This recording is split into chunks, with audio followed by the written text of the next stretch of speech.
안녕하세요. 저는 40대 중년 여성으로 조그마한 회사를 운영하고 있습니다.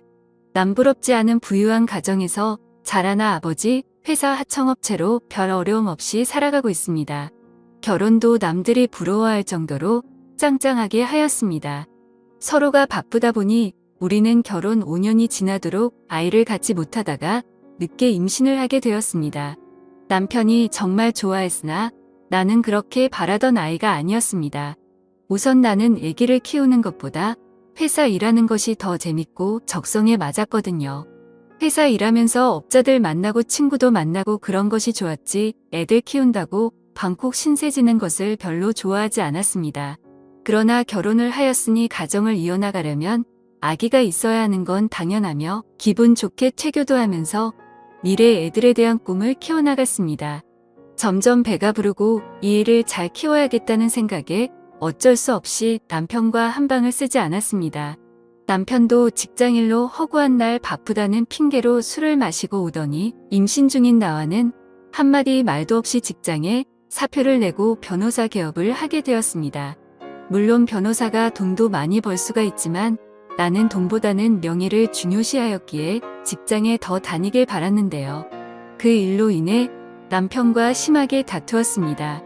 남편이 변호사 개업을 하고 나니 퇴근도 전에보다 훨씬 더 늦어지고 술자리를 하는 경우도 훨씬 더 많았습니다.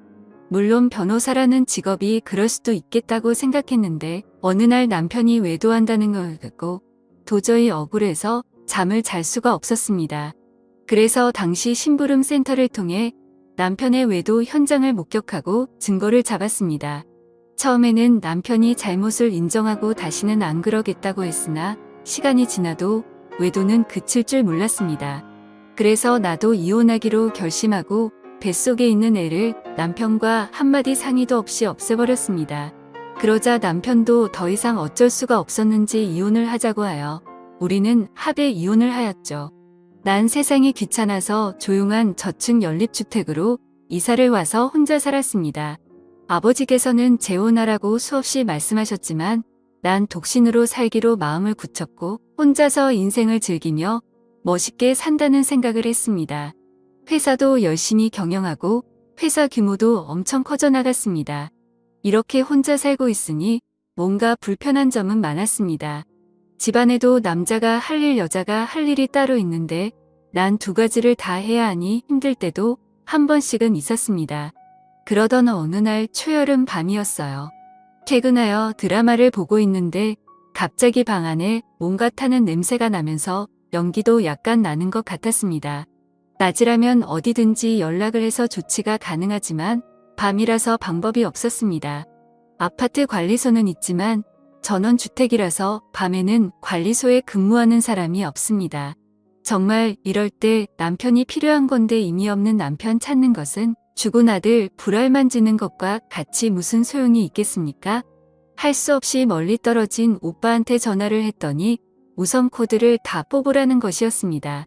그렇게 하고 깜깜한 방에 가만히 있으니 갑자기 무서워서 견딜 수가 없었습니다. 그래서 할 수 없이 옆집 아저씨의 도움을 받기로 했습니다. 옆집 아저씨는 출퇴근하면서 몇 번 지나치면서도 인사 정도는 하였는데 아직 어떤 사람인지 결혼은 했는지 부인은 어떤 사람인지 전혀 몰랐습니다. 그러나 내 처지가 워낙 급하다 보니 그런 체면이나 남을 생각하는 겨를이 없이 무작정 앞집 벨을 눌렀습니다. 그때가 밤 10시쯤 되었는데요. 띵동 누구세요? 앞집인데요.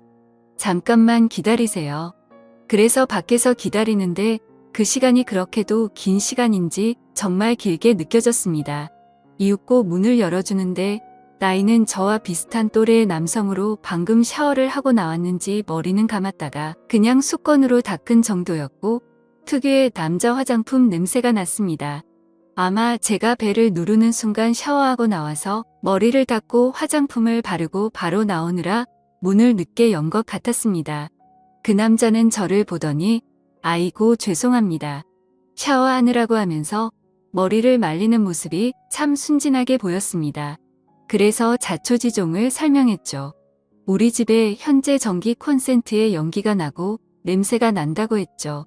그랬더니 그 남자는 알겠다면서 잠깐만 기다리면 가겠다길래 저는 집에 가지 않고 그 집에서 거실을 이리저리 보았습니다. 집안은 대체로 깔끔하였으며 집안에 장식이 전혀 없는 것으로 보아 여자가 없는 것 같이 보이기도 하였습니다. 곧 남자가 드라이버랑 연장을 챙겨와서 집으로 갑시다 하길래 같이 와서 저는 휴대폰으로 플래시를 작동시켜 집이 켜졌는데요. 우선 연기가 나는 콘센트를 보더니 이러면 안 되는데 하면서 두꺼비 집을 열고 그곳에서 뭔가 새로 교체를 하는 것 같았습니다. 그 사이 난 그 남자와 머리를 거의 가까이 대고 휴대폰으로 불을 밝혀주는데 남자의 향수가 정말 환장하게 만드는 것이었습니다. 남편과 이혼하고 10년 가까이 혼자 살아왔기에 정말 남자와 이렇게 가까이 있어 본 것도 오랜만이었습니다.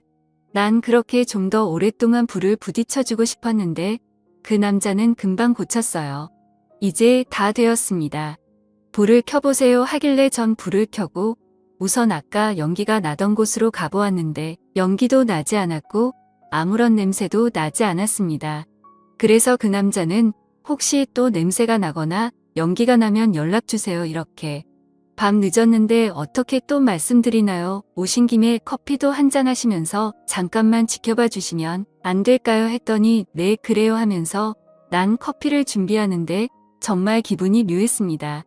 남편과 이혼하고는 우리 집에 처음으로 남자가 왔다고 생각하니 이상한 생각마저 느껴졌습니다. 커피를 준비해 마시면서 그 남자가 하시는 말이 남편은 아직 퇴근 안 했어요. 부끄럽지만 이혼을 하고 지금 혼자 삽니다. 그래서 이번에는 내가 사모님은 어디 가셨어요? 안 보이시더라고요. 그러니까 빙긋이 웃으시면서 사실 우리도 이혼하고 조용한 곳에 와서 혼자 살아요 하시면서 둘이 똑같네 하면서 중얼거렸습니다. 그래서 전기는 어떻게 잘 고치느냐고 여쭈어 보니 회사에서 전기 관련 담당자라는 것이었습니다. 이렇게 차 한 잔 마시고 고맙다는 인사를 10번이라도 더 하고 보내드렸는데요.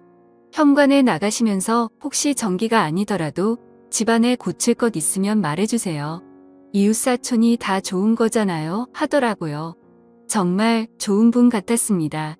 그날 이후 회사에 가도 집안에 와도 그 아저씨 생각이 자주 나더라고요. 그러던 어느 날 회사 거래처에서 전복을 한 상자 주더라고요. 마침 토요일이고 양도 많아 혼자 다 먹을 수도 없어 옆집 아저씨 좀 드리겠다는 생각이 들더라고요. 그래서 전복을 맛있게 요리해서 맥주 2캔이랑 가지고 옆집 배를 누르고 들어갔더니 거실을 정리 중이라 집이 어지럽게 늘려 있었습니다. 그래서 전복 좀 드시라고 가져왔다고 했더니 이혼한 전부인 서랍장을 버리기 위해 꺼내는 중이라 너무 지저분하다고 하시면서 같이 한잔해요 라고 하는 것이었습니다. 그리고 나서는 금방 또 집이 너무 지저분한데 아주머니 집으로 가서 한잔하면 안 될까요? 하는 것이었습니다. 그래서 우리 집으로 와서 전복으로 한잔했습니다. 그 아저씨는 자기 집을 아직 정리하느라 식사를 못했다면서 정말 맛있게 드시는 것이었습니다. 내 남자가 아닌 다른 남자지만 맛있게 먹는 걸 보니 너무 보기 좋았습니다. 그리고 아저씨가 일을 해서 그런지 땀을 너무 많이 흘리기에 난 급히 에어컨을 틀어주려고 전원을 눌렀습니다. 사실 여자들은 어지간한 더위에는 에어컨을 잘 틀지 않는 것이 사실이잖아요. 그런데 불상 에어컨이 또 안 되는 것이었습니다. 나 혼자 당황하여 이것저것 만지고 있으니 남자분이 에어컨 안 되십니까? 하더니 살금살금 오시더라고요. 그래서 이것저것 만지더니 실외기가 안 되는 것 같네 하면서 실외기 위치를 물어보시더라고요. 그래서 가르쳐줬더니 실외기에 가보시더니 금방 또 에어컨이 잘 되었습니다. 정말 그 아저씨는 기술자가 틀림없었습니다. 에어컨도 틀어놓고 술을 한두 잔 하셨고 나도 술을 받아 마셨습니다. 사실 여자라서 그렇지 나도 술은 보통 술이 아니거든요. 맥주 2캔을 다 마시고 왠지 부족한 것 같아 거래처에서 선물로 받은 고급 양주를 꺼내니까 아저씨가 에이 따지 마세요 하면서도 은근히 기분 좋은 눈치를 지으면서 우리들은 술을 제법 마셨습니다. 술이 들어가니 모두가 전 남편 전 마누라와 이혼하고 그 불만에 대한 말들이 자연스럽게 쿵짝이 잘 맞았고 공감도 많이 생겼습니다. 이렇게 술이 들어가니 그 아저씨는 술이 약한지 좀 취하는 것 같았습니다. 그러더니 그 자리에 그대로 쓰러지길래 나는 베개를 가져다 주었습니다. 금방 그 아저씨는 그렇게 골아 떨어지더군요. 그 사이 저는 술 먹던 상도 치우고 다 정리하고 침대에 누웠는데 도저히 잠을 잘 수가 없었습니다. 비록 이혼한 여자이지만 옆집 남자가 내 방에서 저렇게 잠을 자는데 생각하니 도저히 믿어지지 않았고, 자는 모습도 보니 너무나 좋은 사람같이 보이면서도 남자같이 보여 사실 마음도 끌렸습니다. 에어컨을 틀어두면 감기 걸릴까봐 에어컨을 껐더니 땀을 흘리셨습니다. 그래서 더운가 싶어서 가까이 다가갔는데 그 순간 남자가 잠꼬대인지 일부러 그러는지는 몰라도 몸을 뒤척거리면서 부부간에 껴안듯이 옆에 앉아있는 저를 끌어안더라고요. 그래서 나는 더 움직이면 깰까봐 그대로 그 남자 옆에 살포시 누웠습니다. 가슴이 두근거려서 가만히 있을 수가 없었습니다. 그렇게 조금 시간이 흐르고 그 남자는 잠에서 깼는지 저와 눈이 마주쳤고, 그날 이후로 저희는 연인 사이가 되었던 거죠. 사실 정말 내 인생에 남자는 없다라고 생각했었는데 얼떨결하긴 하지만 이제 그 사람과 재혼을 생각하고 있습니다. 서로의 아픈 과거를 거울 삼아 서로가 더 아껴주고 행복한 삶을 살려고 해요. 괜찮겠죠? 오늘의 사연 여기까지입니다. 구독 버튼 꼭 눌러주세요. 감사합니다.